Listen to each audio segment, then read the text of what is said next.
dari tanah milik pribadi.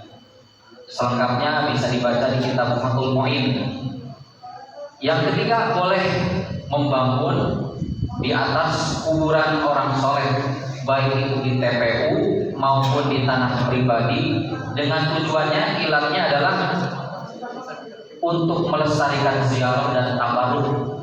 Jadi kenapa kita melihat makam-makam para habaib, makam para wali songo, makam para wali ustadz atau kiai suka dibangun, bahkan ada yang berbentuk rumah, itu karena tujuannya sesuai dengan keterangan Syekh Zainuddin Al-Malibari, bukan Maleber tapi Al-Malibari, salah satu wilayah di India, itu adalah untuk tabarruk. Itu. Selanjutnya, pertanyaan selanjutnya adalah mengenai mohon pencerahan kejelasan tentang sholat sunnah. Sebenarnya ini pernah ditanyakan dulu, sholat sunnah fajar ya, dan sholat sunnah awamin. Maka Kang Fitri dihaturan. Pernah dijelaskan tuh Kang Fitri. Mengikutan.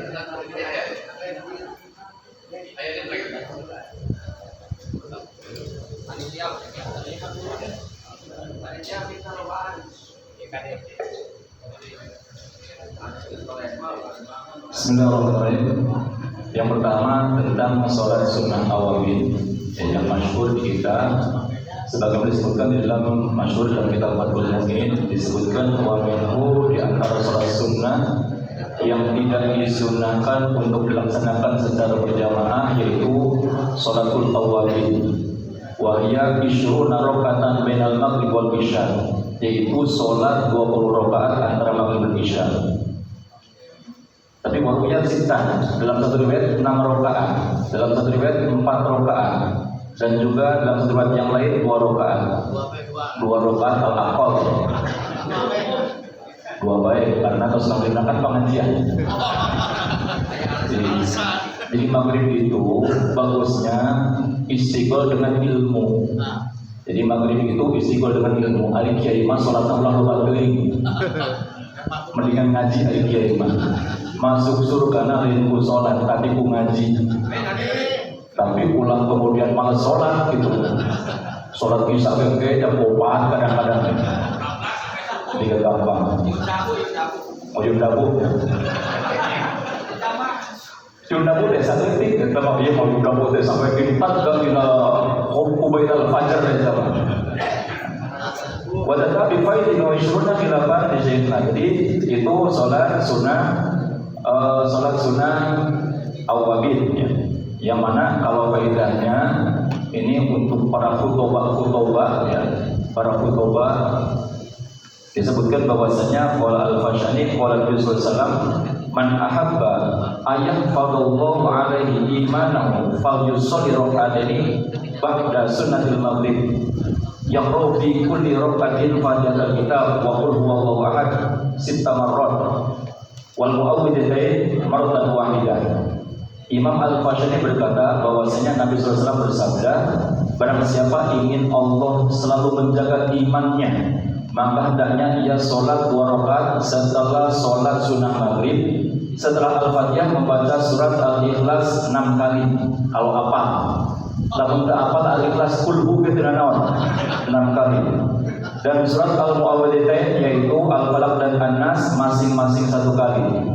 Berarti fi kulli rakaatin, setiap rakaatnya itu kulhu 6 kali, kemudian Al-Mu'awwidhatainnya, Al-Falaq dan An-Nasnya cukup 1 kali. Jadi minimal 2 rakaat, ya 4 rakaat untuk orang lain ya, untuk orang lain bukan untuk kiai, untuk orang umum. 6 rakaat, bagusnya 20 rakaat. Jadi 20 rakaat pas sampai isya sih nanti. Tuh biasa tuh. So, jadi ada kiai mah begini.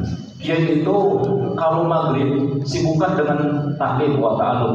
Salatnya cukup yang rawatib atau yang muakkad ya, pada maghrib 2 rakaat, tambah awabin tambah teuing 2 rakaat.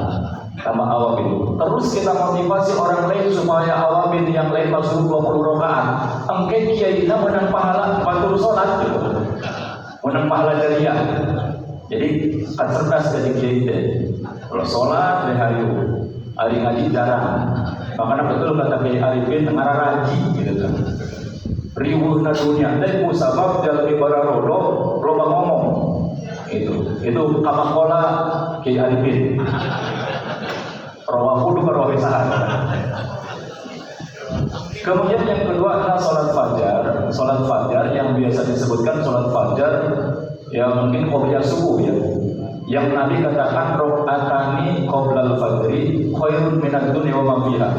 Ini memang itu banyak yang menafsirkan, yang menyebutkan itu sholat sebelum subuh, sebelum fajar.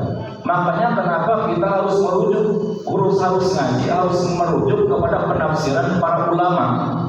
Yang dimaksud qoblal fajar di situ, al-fajar itu kan subuh, maksudnya itu sebelum sholat subuh. Jadi kalau orang-orang di luar sana menafsirkan rakaatani qoblal fajri, qoblal subhi, qobla fajri shoti, ada yang menafsirkan seperti itu. Jadi bukan qobliyah subuh. Nah, tapi dalam mazhab kita itu dalam kitab-kitab disebutkan rakaatani qoblal fajri, qobla sholat subuh, sebelum sholat subuh. Jadi qobliyah subuh. Jadi itu yang khairun minad dunya wa ma fiha itu adalah sebelum sholat subuh atau yang dikenal dengan qobliyah subuh. Tidak seperti yang diterangkan oleh doa para dai-dai di luar sana yang mengatakan bahwa itu adalah sebelum masuknya waktu subuh. Kalau sebelum masuknya waktu subuh itu mah masuknya kepada sholat lail. Sholat lail bukan sholat fajar.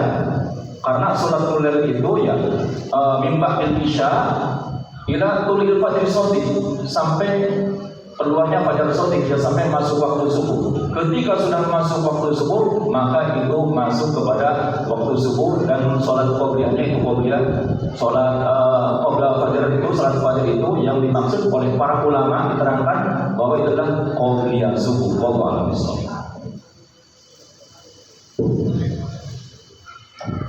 Kami kira untuk pertanyaan yang ketiga dan keempat cukupkan. Jadi untuk sholat awwabin atau sholat ghaflah ya, kata Syekh Nawawi Al-Bantani itu namanya sholat ghaflah. Bisa dikerjakan minimal 2 rakaat atau 20 rakaat, itu persiapan taraweh. Cuma sedikit kami memberikan sebuah faedah. Ada sebuah amalan yang disampaikan oleh Sultanul Ilm Al-Habib Salim bin Abdullah Syadiri dari Yaman. Kata beliau, untuk sholat awwabin itu boleh diniatkan ketika sholat taraweh. Artinya ketika sholat taraweh boleh menggabungkan dengan niat sholat awwabin secara qadha.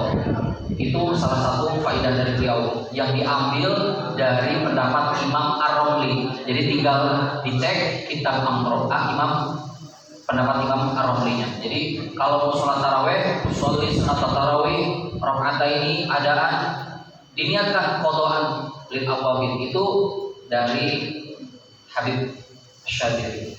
Mungkin itu termin yang pertama. Kami kira cukup. Untuk sholat fajar itu sering ditanyakan. Dari dulu sering ditanyakan masalah itu, kami kira cukup. Untuk selanjutnya kami buka sesi pertanyaan kembali karena alhamdulillah masih banyak masyayikh yang baru datang, termasuk Sempuri Kapunten. Masih jam 10 juga dibuka termin pertanyaan yang lain. Maka yang mau bertanya perihal masalah jenazah ataupun di luar tema, maka kesembuhan adalah dari payun.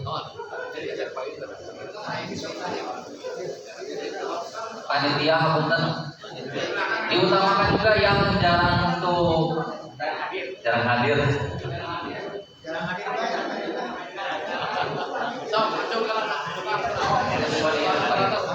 Mohon untuk singkat padat.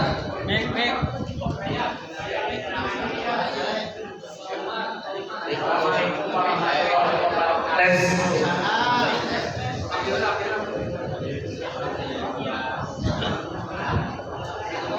Assalamualaikum warahmatullahi wabarakatuh. Waalaikumsalam. Alhamdulillah dan simkuring nyarios bahasa Sunda sareng rerencangan mampu bahasa Prabowo masih kene dina walayu panu ari walayan tujul panu teh panahinya eta saur pangersa wal aslu binahi al haram terus ilama dala alaihi dalil.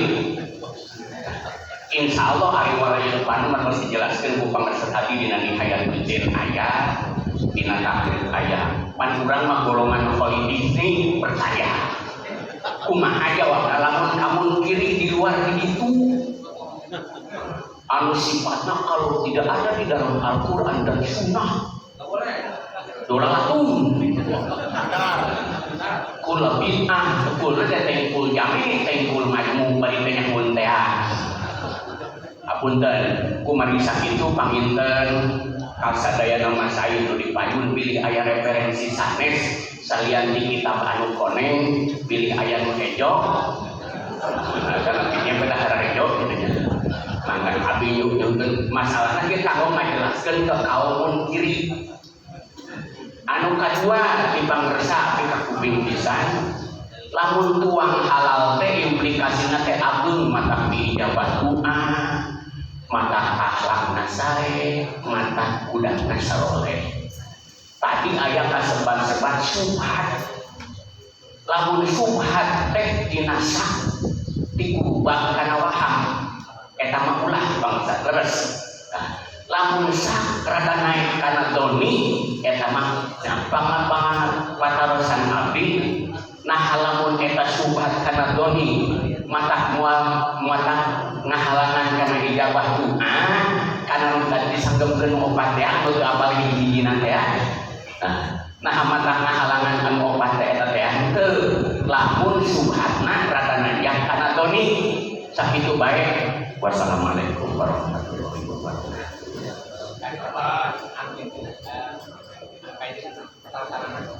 Dina walayan pantekan ari urang mah ini dina nihayat ujian sareng takrib jadi persanten manawi aya referensi sanes kakle warani kaparamun kiri gitunya ai urang pan kali ini samina bantokna ungut-ungutan kabeh insyaallah. Selanjutnya pertanyaan yang kedua Kapayu itu nanti dulu yang dari Cidahu dulu.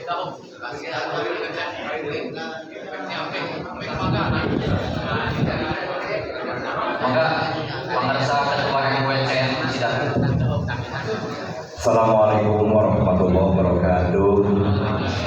Kami dari Cidahu dan Kalimanggis mohon maaf telat Pak Ketua.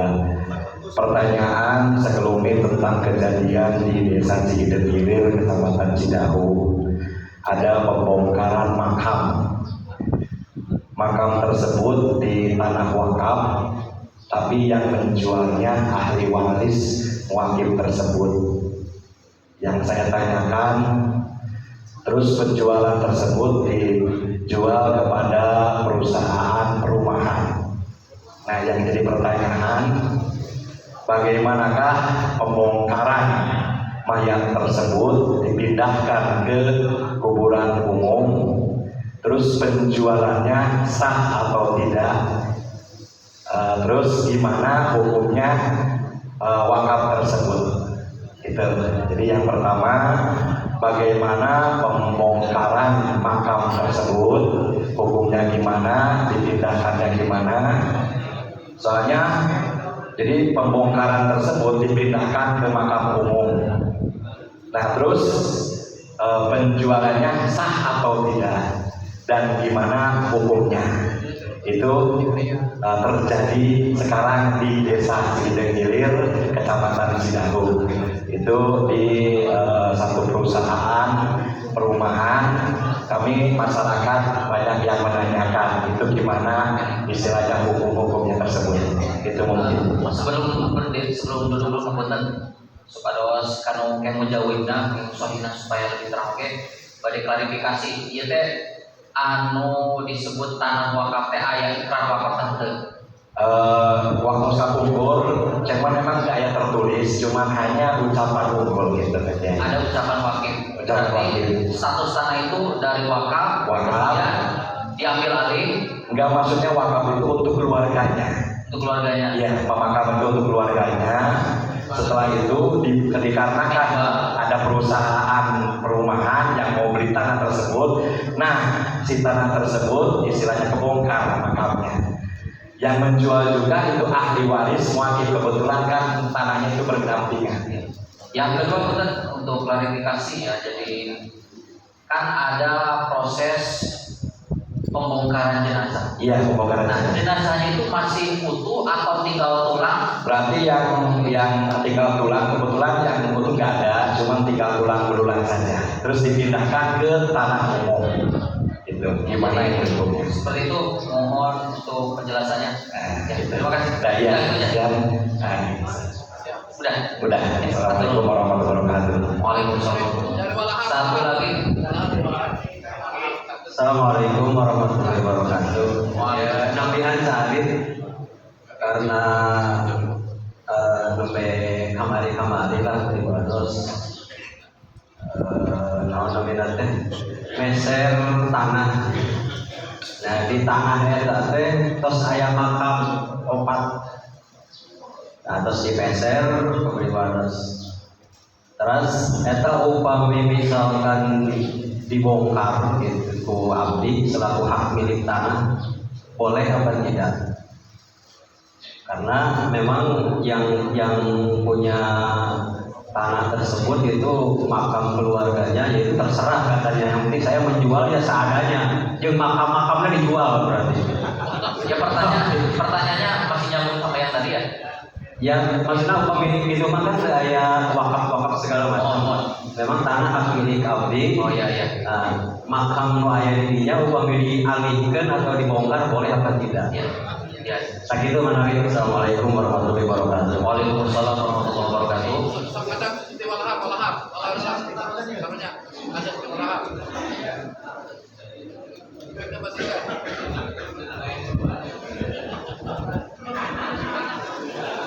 Assalamualaikum warahmatullahi wabarakatuh. Saya dari